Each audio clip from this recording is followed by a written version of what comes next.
دنیا میں زنا کب شروع ہوا تھا؟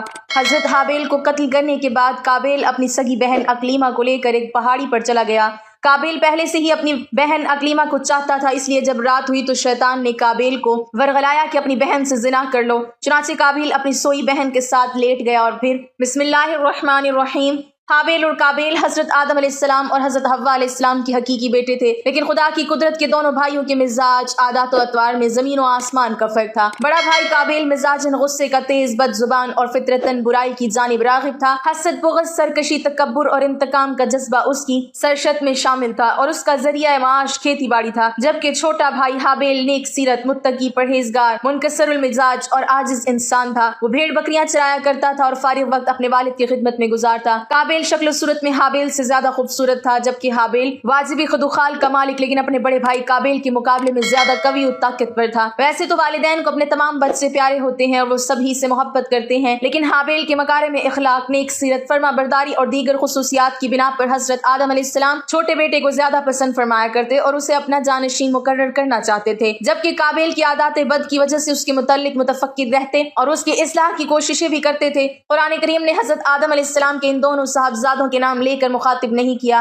البتہ تورات میں ان کے نام حابیل و قابیل بیان کیے گئے ہیں۔ ان کے واقعے سے متعلق حافظ حدیث علامہ عماد الدین ابن کثیر نے سند کے ساتھ ایک روایت نقل کی ہے جو حضرت عبداللہ بن مسعود رضی اللہ تعالیٰ عنہ اور بعض دوسرے صحابہ سے منقول ہے کہ جب حضرت آدم علیہ السلام اور حضرت اماں حوا علیہ السلام دنیا میں تشریف لائے اور توالد و تناسل کا سلسلہ شروع ہوا تو ان کی نسل میں اضافے کے لیے ہر ایک حمل سے ان کے دو بچے توام یعنی جڑواں پیدا ہوتے، ایک لڑکا اور دوسری لڑکی۔ بہن بھائی ہونے کی وجہ سے ان کا آپس میں نکاح حرام تھا، چنانچہ اللہ تعالیٰ نے اس وقت کی ضرورت کے لحاظ سے شریعت آدم علیہ السلام میں یہ خصوصی حکم جاری فرما دیا تھا کہ حضرت حوا علیہ السلام سے توام پیدا ہونے والے لڑکے اور لڑکی کا عقد دوسرے وقت میں پیدا ہونے والے توام بچوں سے کر دینا جائز ہے۔ اسی حکم کے مطابق قابیل اور حابیل کی شادی ہونا تھی۔ قابیل عمر میں بڑا تھا، اس کے ساتھ اس کی جو ہمشیرہ پیدا ہوئی وہ حابیل کے ساتھ پیدا ہونے والے ہمشیرہ سے بہت زیادہ حسین و خوب رو تھی۔ جب نکاح کا وقت آیا تو حسب حکم حابیل کے ساتھ پیدا ہونے والی ہمشیرہ قابیل کے حصے میں آئی، لیکن چونکہ وہ خوبصورت نہیں تھی چنانچہ قابیل نے اس سے شادی سے انکار کر دیا۔ وہ اپنی سگی ہمشیرہ سے شادی کا خواہش مند تھا۔ حضرت آدم علیہ السلام نے شرعی قاعدے کے موافق اسے قبول نہیں فرمایا اور قابیل کو اللہ کے حکم کے مطابق عمل کی تلقین کی، لیکن قابیل اپنی ضد سے باز نہ آیا۔ بڑا ہونے کی وجہ سے قابیل خود کو والد کا جانشین سمجھتا تھا، لیکن وہ حابیل کے تعلق سے والد کے خیالات سے واقف تھا۔ اب حسین و جمیل لڑکی سے حابیل کی شادی کے فیصلے نے اسے حابیل کا دشمن بنا دیا۔ حضرت آدم علیہ السلام نے جب دونوں بھائیوں کے درمیان یہ تنازع دیکھا تو رفع اختلاف کے لیے دونوں بھائیوں کے لیے یہ تجویز پیش کی کہ تم دونوں بارگاہ خداوندی میں اپنی اپنی قربانی پیش کرو، اللہ تعالیٰ تم دونوں میں سے جس کی قربانی قبول فرما لے گا اس لڑکی کی شادی اس سے کر دی جائے گی۔ حضرت آدم علیہ السلام کو اس بات کا یقین تھا کہ قربانی اس کی قبول ہوگی جس کا حق ہے، یعنی حابیل کی۔ اس زمانے میں قربانی قبول ہونے کی ایک واضح اور کھلی علامت یہ ہوتی تھی کہ آسمان سے ایک آگ آتی اور قربانی کو کھا جاتی، اور جس قربانی کو آگ نہ کھائے تو اس کے معنی یہ ہوتے کہ وہ قربانی اللہ کے حضور قبول نہیں ہوئی۔ قرآن کریم میں اللہ تعالیٰ نے حضرت آدم علیہ السلام کے دونوں بیٹوں کا قصہ قیامت تک آنے والی نسلوں کے لیے عبرت اور نصیحت کے طور پر پیش کیا ہے۔ اللہ تعالیٰ اپنے محبوب رسول صلی اللہ علیہ وسلم اور نبی آخر الزماں کو مخاطب کرتے ہوئے فرماتا ہے، اے محمد آپ ان کو آدم علیہ السلام کے دونوں بیٹوں کے حالات بالکل صحیح پڑھ کر سنا دیں۔ جب ان دونوں نے نذرانہ پیش کیا تو ایک کی نیاز تو قبول ہو گئی اور دوسرے کی قبول نہیں ہوئی، تو وہ قابیل کہنے لگا کہ میں تجھے قتل کر دوں گا۔ اس حابیل نے کہا کہ اللہ پرہیزگار ہی کی نظر قبول فرمایا کرتا ہے، اگر تو مجھے قتل کرنے کے لیے مجھ پر ہاتھ چلائے گا تو میں تیرے قتل کی طرف ہرگز ہاتھ نہیں بڑھاؤں گا۔ مجھے تو اللہ رب العالمین سے ڈر لگتا ہے، میں تو چاہتا ہوں کہ تو میرا گناہ اور اپنے گناہ دونوں اپنے سر رکھ لے، پھر دوزخیوں میں شامل ہو جا۔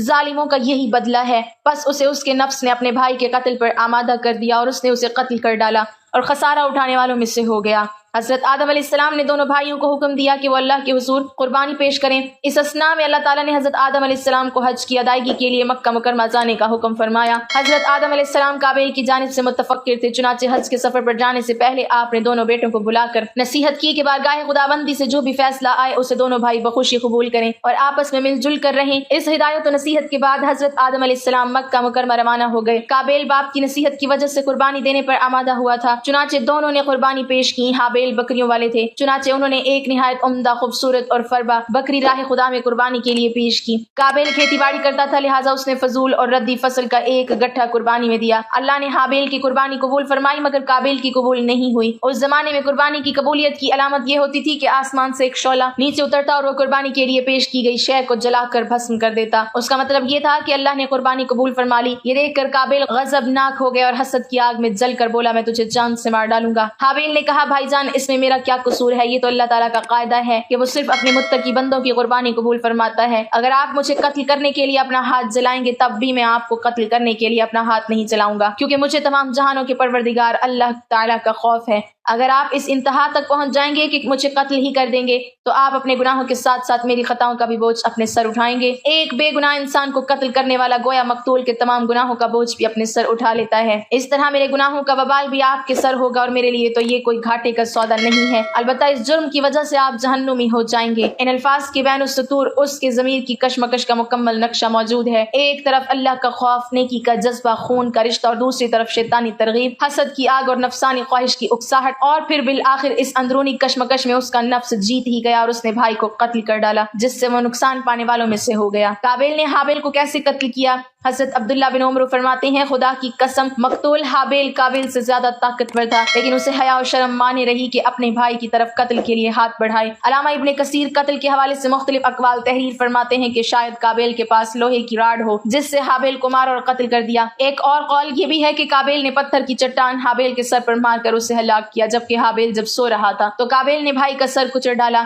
ایک قول یہ بھی ہے کہ قابیل نے حابیل کا گلا گھونٹ دیا اور اس طرح اسے کاٹا جیسے درندے کرتے ہیں، جس سے وہ جاں بحق ہو گیا، واللہ عالم۔ حضرت علامہ شبیر احمد عثمانی تفسیر عثمانی میں تحریر فرماتے ہیں کہ اگر کوئی ناحق کسی کو مارنے لگے تو اسے اجازت ہے کہ اپنے دفاع میں ظالم کو مار ڈالے، لیکن اگر صبر کرے تو شہادت کا درجہ ہے۔ حابیل نے اپنے بھائی قابیل سے کہا تھا کہ بھائی میں آپ سے ڈر کر نہیں بلکہ اللہ تعالیٰ کے خوف سے یہ چاہتا ہوں کہ اپنے بھائی کے خون میں اپنے ہاتھ نہ رنگوں۔ قرآن مجید میں مذکور شادی کا کوئی تذکرہ ہے نہ حضرت آدم علیہ السلام کے صاحبزادوں حابیل اور قابیل کے نام موجود ہیں، بلکہ ناموں کے بجائے آدم علیہ السلام کے دو بیٹوں کہہ کر پکارا گیا ہے۔ اس قربانی کا ذکر فرما کر اللہ تعالیٰ نے نعش کی تدفین کے بارے میں یوں فرمایا ہے کہ اب اللہ نے ایک کوا بھیجا جو زمین کو ریدنے لگا تاکہ اسے دکھائے کہ اپنے بھائی کی لاش کو کس طرح چھپائے۔ کہنے لگا، ہائے افسوس، کیا میں اس کوے کی مانند بھی نہ ہو سکا کہ اپنے بھائی کی لاش چھپا دیتا، سو وہ پشیمان ہونے والوں میں سے ہو گیا۔ قابیل نے اپنے بھائی کو قتل تو کر دیا، لیکن اب وہ نہایت پریشان تھا کہ اس نعش کا کیا کرے۔ یہ زمین پر کسی انسان کا پہلا قتل تھا۔ بعض مفسرین نے ذکر کیا ہے کہ جب قابیل اپنے بھائی کو قتل کر چکا تو اس کی نعش 1 سال تک اپنی پشت پر لادے پھرتا رہا۔ اہل کتاب سے منقول ہے کہ دمشق کی شمال میں ایک پہاڑ جبل قاسیون میں وہ غار موجود ہے جس میں قابیل نے پتھر مار کر حابیل کو قتل کیا تھا۔ یہ غار آج بھی خونی غار کے نام سے پکارا جاتا ہے۔ اس بات کی صحت کا علم اللہ تعالیٰ ہی کو ہے۔ بعض مفسرین نے لکھا ہے کہ اللہ تعالیٰ نے 2 کووں کو بھیجا تھا۔ اسماعیل بن عبد الرحمن بن ابی کریمہ مفسر قرآن ہیں اور صدی کے نام سے شہرت رکھتے ہیں۔ وہ اپنی سند کے ساتھ روایت کرتے ہیں کہ وہ کوے دونوں بھائی تھے، پھر دونوں لڑنے لگے حتیٰ کہ ایک نے دوسرے کو ہلاک کر دیا۔ پھر وہ قتل کے بعد زمین کی طرف جھکا اور اسے کھودنے لگا، پھر گڑھے میں کوے کو ڈالا اور اسے دفن کر کے چھپا دیا۔ جب قابیل نے یہ سب دیکھا تو پکار اٹھا، ہائے افسوس کہ میں اس کوے کی طرح ہونے سے بھی عاجز ہو گیا کہ اپنے بھائی کی لاش چھپا لوں۔ پھر قابیل نے کوے کی پیروی کرتے ہوئے بھائی کو دفن کر کے چھپا دیا۔ اہل سیر لکھتے ہیں کہ حضرت آدم علیہ السلام کو اپنے فرزند حابیل کے قتل کا سخت رنج و غم تھا، کیونکہ وہ ان کا جانشین تھا۔ حضرت آدم علیہ السلام اس کی یاد میں 40 سال تک روتے رہے، یہاں تک کہ اللہ نے انہیں حابیل کے بدلے ایک نہایت نیک اور سعادت مند فرزند عطا فرمایا۔ حضرت آدم اور حضرت حوا علیہ السلام نے ان کا نام شیس رکھا، جس کے معنی ہے اللہ کا عطیہ۔ حضرت شیس کو اللہ تعالیٰ نے نبوت سے سرفراز فرمایا۔ حابیل کی نعش دفنانے کے بعد قابیل کو والد کے غصے کا خوف تھا، چنانچہ شیطان کے مشورے پر وہ یمن فرار ہو گیا، جہاں اس نے سکونت اختیار کر لی اور والد کے دین حق کو چھوڑ کر پہلے آتش پرستی بعد ازاں بت پرستی شروع کر دی۔ دنیا میں قتل و غارت گردی، حسد و فساد اور آتش پرستی و بت پرستی کی بنیاد قابیل ہی نے رکھی۔ حضرت عبداللہ بن مسعود رضی اللہ تعالیٰ عنہ سے روایت ہے کہ رسول اللہ صلی اللہ علیہ وسلم نے فرمایا، جب بھی کوئی انسان ظلم سے قتل کیا جاتا ہے تو حضرت آدم علیہ السلام کے سب سے پہلے بیٹے قابیل کے نام اعمال میں بھی اس قتل کا گناہ لکھا جاتا ہے، کیونکہ قتل ناحق کا پہلا موجد وہی ہے۔ حضرت عبداللہ بن مسعود رضی اللہ تعالیٰ عنہ مزید بیان کرتے ہیں کہ نبی کریم صلی اللہ علیہ وسلم نے فرمایا کہ قیامت کے دن سب سے پہلے لوگوں میں خون کا فیصلہ کیا جائے گا۔ حابیل اور قابیل کے اس قصے میں اللہ تعالیٰ آگے مزید فرماتا ہے کہ اسی وجہ سے ہم نے بنی اسرائیل پر یہ لکھ دیا کہ جو شخص کسی کو بغیر اس کے کہ وہ کسی کا قاتل ہو یا زمین میں فساد مچانے والا ہو قتل کر ڈالے تو گویا اس نے تمام انسانوں کو قتل کر دیا، اور جو شخص کسی کی ایک جان بچا لے اس نے گویا تمام لوگوں کو زندہ کر دیا۔ اس سے اندازہ لگایا جا سکتا ہے کہ اللہ کے یہاں انسانی خون کی کتنی اہمیت اور تکریم ہے، اور یہ اصول صرف بنی اسرائیل ہی کے لیے نہیں بلکہ اسلامی تعلیمات کے مطابق ہمیشہ کے لیے ہے۔ علامہ ابن کثیر فرماتے ہیں کہ قابیل کو حابیل کے قتل ناحق کی دنیاوی سزا فوری طور پر